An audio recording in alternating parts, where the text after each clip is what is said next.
the general organs of the respiratory system. So starting at the top here, you can't see it, but this is the hyoid bone, right? The hyoid bone is just below the tongue. So this would be the back part of the tongue. And I can see on the back those little round bumpy things. That's the tonsil. Okay, most of the tongue's been cut off here. And the hyoid bone is affecting the epiglottis here. This right here is epiglottis.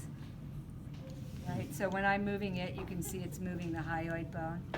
And when the epiglottis goes down, it's closing the airway so that, sometimes I can't find it, there it is, so that the food goes down into the esophagus.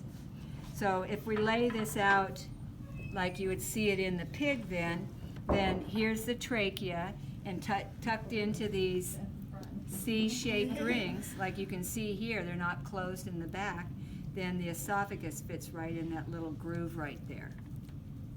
I can feel the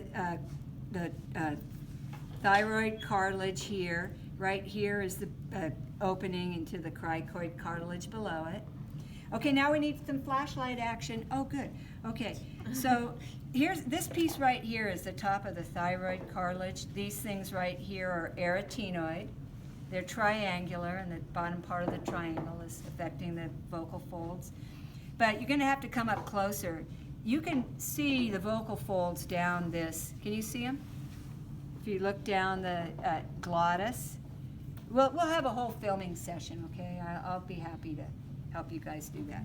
So you look down there, and you know, oink, oink. You can see them down there. And then if you kind of feel around and look, there's those little protective shells too.